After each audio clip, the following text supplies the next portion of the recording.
a little bit of knowledge is about religious system, right? In a religious system, right? I've noticed that a lot of people, right, still want to hang on to the sort of old religious system ideas, right? Because it was like someone in the comments thing on the YouTube was attacking us and that because of the Matthew video I'd done, the Matthew idea, that basically decoded this Matthew idea and all that, right? And someone saying like, oh, good luck, pal. You know, you're gonna need it if you're not with Christ. You know, and all this type of thing. But you see, the whole game is, right, that if as this new knowledge has developed, right, you've basically got to re-scrutinise the whole religious system, right, in the same vein as the new knowledge has developed. So when you're talking about tea drinkers, right, as we can see, the sort of top levels of the society, as they call it, right, are tea drinkers, right. So therefore, the religious system, you know, is basically filtered down to you from tea drinkers, right. So therefore, it's very simple. You've got to re-scrutinise the whole religious system ideas in the same manner as everything else, right. And the reason why people want to stick to this religious system, right, is because in a way it's like an easy option, right. It's like an easy option because it's you know, it's like you stick to this religious ideas, right? And you say like, oh, well, these are evil, you know, these tea drinkers are evil, and God's going to avenge us, and God's going to come back to earth, and you know, burn them forever, and all this, right? And all this type of thing, right? But again, right, if you take the the knowledge that this sort of religious system is filtered down to you through a tea drinker system, right? It has to be totally re-scrutinised in that light. You see what I mean? So is it you know, is it viable that they're going to sort of be burnt and judged and all the rest of it by basically their own characters that they've created themselves? See what I mean? I wouldn't think so. You see what I mean? So it's like, you know, and this part of this is where people don't want to sort of admit, right, that they've been outsmarted type of thing, right, by tea drinkers, right, which is basically seems to be the case, right. And again, right, people have the sort of idea of the tea drinker, right, that the tea drinkers, like, again, and this stuff is being basically filtered down to you via these tea drinkers and their sort of a system, right, is the idea that a tea drinker is a type of you know, like you see a character like Benny Hill or Dick Emery or something, right, where basically you're talking about like a sort of the appearance of a sort of big daft bloke dressed in a woman's dress and wig, running about, you know, with a handbag or something, stuff like that, you see. And that's, you know, that's like an idea which they themselves created, right? Obviously, to sort of distract from the realities of what it was all about. And the realities of it is a lot more subtle and a lot more, you know, very well disguised, right? So obviously they create them daft ideas. Like one that sort of sticks in my mind is Bernard Bresslaw.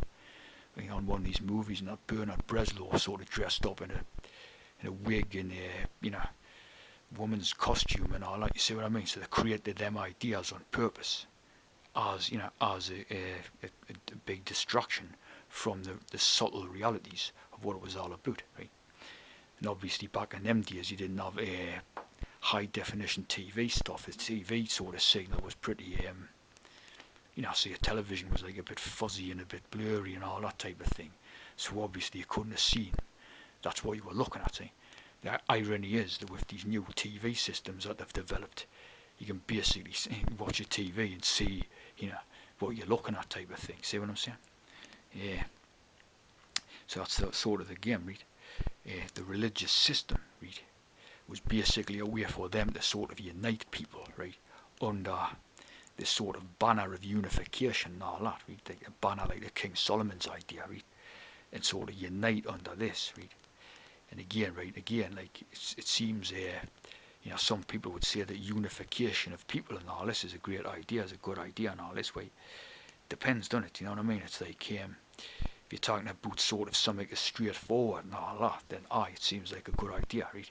But of course, as we know, there's a lot of differences underneath and diversity, like it says in the Bible, not about you know, the diverse idea, right? So there's a lot of diversity under that sort of banner of unification, right? And of course, it acts as a sort of, you know, the mask for the system where certain people basically get urinated on type of thing, and others have a good life out of it. You see what I'm saying? So it's like if you want to sort of stick to the religious system, right, like again, another part of it is, right, this idea that Jesus was, maltreated and all that, right? He was basically took for a C in life and all that, right? He was took for a sort of C word, right? So it's like, you get treated in such a same way, you get a bad treatment, you get a sort of unjust sort of treatment in life and all this, right? There's the idea that, oh, well, Jesus was sort of treated in a bad way, so, I'm in good company, I'm the same as Jesus, you know what I mean? I'm, I'll suffer because Jesus did and all this type of thing, you see what I mean? Again, you've got to look at the subtleties of the smart brain that's come up with those ideas, right? So you're talking about basically, the T's created these ideas to basically outsmart your natural brain, right? And it works quite well, or apparently anyway. I mean, a lot of these people just could be Masonic agents anyway, like, you know what I mean? But yeah, it apparently seems to work well in that way, Like, oh, I'm in good company because Jesus, suffered, like, so, it's good enough for him, it's good enough for me, like, my Lord and all that type of thing, right? But of course, right, there you go. It's like the sort of the Lord idea, right, is, it's like the sort of Lord idea is referring to the king and the Lord of the manor and the nobleman type of thing and the aristocrat type of thing, right, where it's like, they basically want to conquer you, right, and sort of get you to grovel on your hands and knees, right, like you sort of conquered their victim and all that, right, and they basically want you on your hands and knees. So again, it's a subtle disguise if you got in for the Jesus thing, right, where it's like, well, because most sort of, the natural state of people, right, is to not want to sort of grovel or be beaten and sort of, to another person, right. So it's a very subtle disguise where you'll get you to grovel on your hands and knees to Jesus type of thing, right. You wouldn't do it to a sort of man walking along or whatever, but you'll do it to Jesus, this Jesus idea that they've created, see. So it's just a subtle disguise in getting you down on your hands and knees and grovelling before the king or the lord of the manor type of thing. You see what I mean? Obviously Jesus is king and the lord and all the rest of it. You see what I'm saying? So it's a very cunning sort of a piece of brain work, right? And again, right, obviously the whole idea of Jesus, right, if you analyse the sort of physical appearance in that, right, is a total disguise type of thing, right? The beard, right, as it's sort of, we've seen before stuff about the beard. The beard is basically signifying a disguise, right?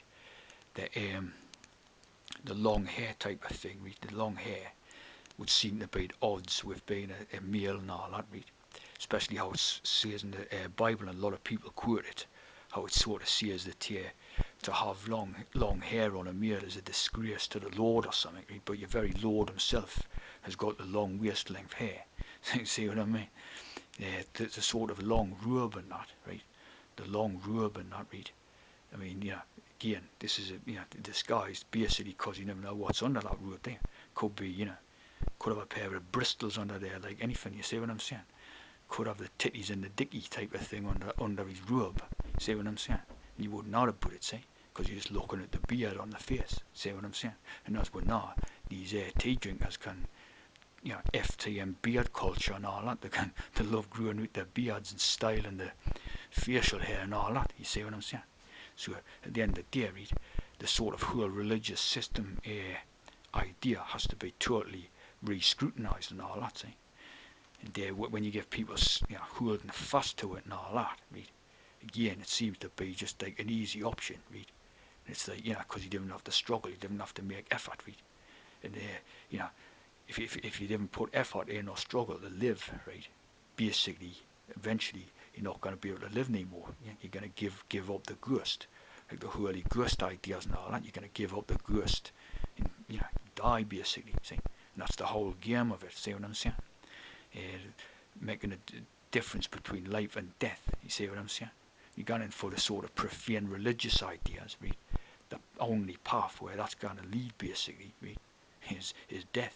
Like the sort of path what Jesus walked in the story and that. You know what I mean?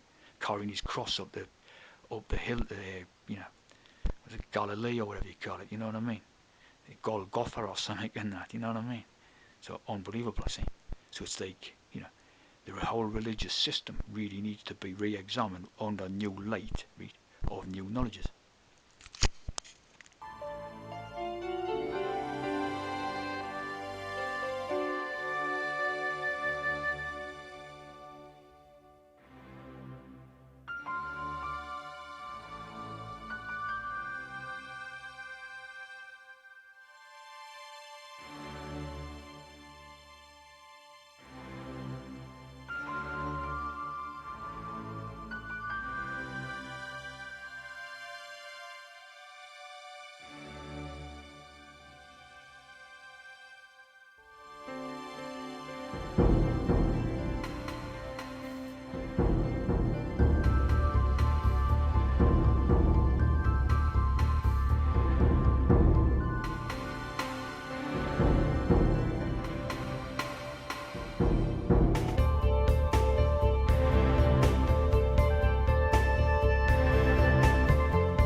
Mm-hmm.